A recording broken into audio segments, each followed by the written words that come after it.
يا أيها الناس قد جاءكم برهان من ربكم وأنزلنا إليكم نورا مبينا. Assalamu alaikum, bienvenue dans cet épisode d'inspiration coranique.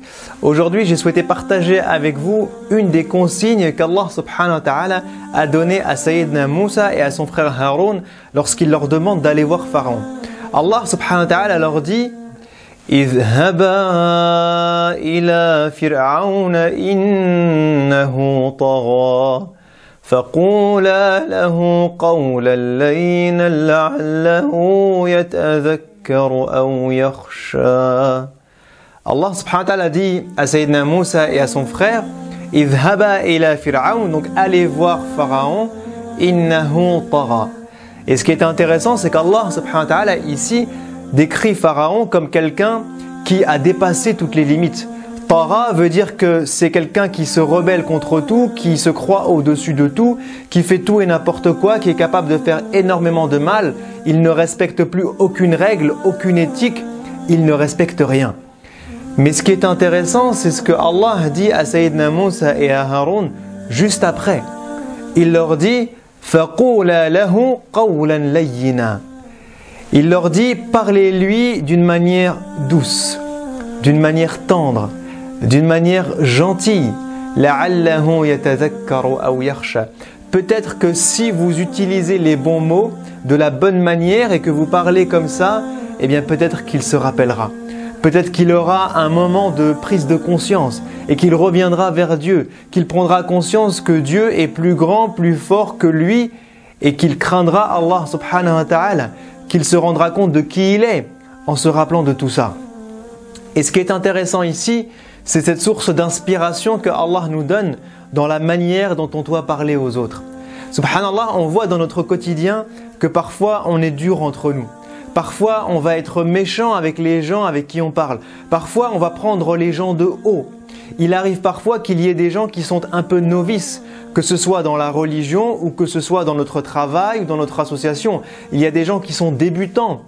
Et parfois, il nous arrive de prendre ces gens-là de haut, de se railler d'eux, de se moquer d'eux en disant « tu sais rien, tu connais rien, tu comprends pas ». Ou même de voir des gens qui font des erreurs, qui sont peut-être moins pieux que vous, qui sont peut-être moins pratiquants que vous, et en regarder ces gens-là et dire « mais regardez ce qu'ils font, mais regardez qu'est-ce qu'ils font comme bêtises, où est-ce qu'ils l'image qu'ils donnent, etc. etc. » Et Allah subhanahu wa ta'ala est en train de nous apprendre en vérité tout l'inverse.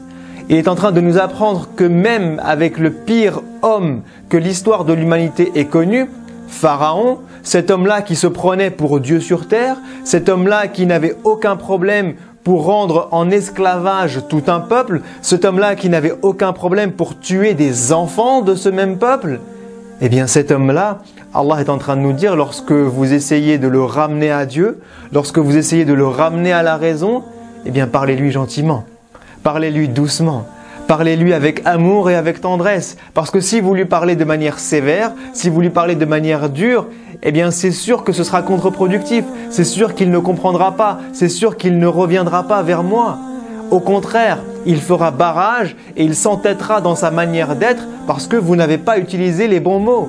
Alors Allah est en train de nous expliquer que lorsque je suis méchant, dur, trop sévère, pas assez indulgent, que je prends quelqu'un de haut, que je juge quelqu'un sur son apparence ou sur sa manière d'être ou sur les erreurs qu'il a pu faire ou les péchés apparents qu'il peut avoir, en vérité, je ne fais pas du tout ce qu'Allah attend de moi. En vérité, je suis en train de faire fuir cette personne de Dieu. Et là est la vraie question. Est-ce que quand je parle à quelqu'un de Dieu, je le fais pour moi, pour montrer que je suis meilleur, pour montrer que je suis plus savant, plus intelligent, pour montrer que je suis au-dessus de cette personne-là et satisfaire mon propre ego? Et là, effectivement, je comprends qu'on parle de cette manière-là. Ou est-ce que je le fais pour Dieu? Et si je le fais pour rapprocher les gens de Dieu, Alors ce qu'il faut savoir, c'est que Dieu souhaite que les gens aillent au paradis et non pas en enfer. Dieu souhaite que les gens, on soit miséricordieux avec eux et non pas dur avec eux. Dieu souhaite que les gens, on les appelle à Dieu avec amour, bonté, gentillesse, tendresse et non pas qu'on les fasse fuir de Dieu en étant trop sévère et trop dur avec eux. Donc si mon souhait est d'amener les gens vers Dieu, si ma crainte est que chaque être humain puisse aller au paradis et que je souhaite sincèrement que les gens qui m'entourent puissent bénéficier de la miséricorde, du pardon et du paradis divin, alors à ce moment-là, je dois parler avec tendresse et avec gentillesse pour faire aimer Dieu aux gens. C'est mon devoir et c'est la manière dont Sayyidina Moussa agissait. C'est même ce que Allah lui a demandé de faire en lui inspirant cette méthodologie. Et c'est comme ça que nous devons faire. Donc j'invite chacun d'entre nous à regarder lorsqu'il parle aux gens autour de lui, lorsqu'il invite les gens à Dieu autour de lui, comment est-ce qu'il le fait? Est-ce qu'il le fait en suivant cette source d'inspiration coranique qu'est Sayyidina Moussa, qui a appelé le pire des hommes à Dieu de manière tendre et gentille et aimante, ou est-ce qu'on le fait à notre manière à nous, qui n'a rien à voir avec ce que le Coran nous appelle à faire? Je vous dis à la prochaine, Inch'Allah. Wassalamu alaikum wa rahmatullahi wa barakatuhu. Ce rappel vous a été profitable, alors partagez-le humainement avec les personnes qui vous sont chères et numériquement pour qu'il puisse toucher le plus grand nombre, Inch'Allah.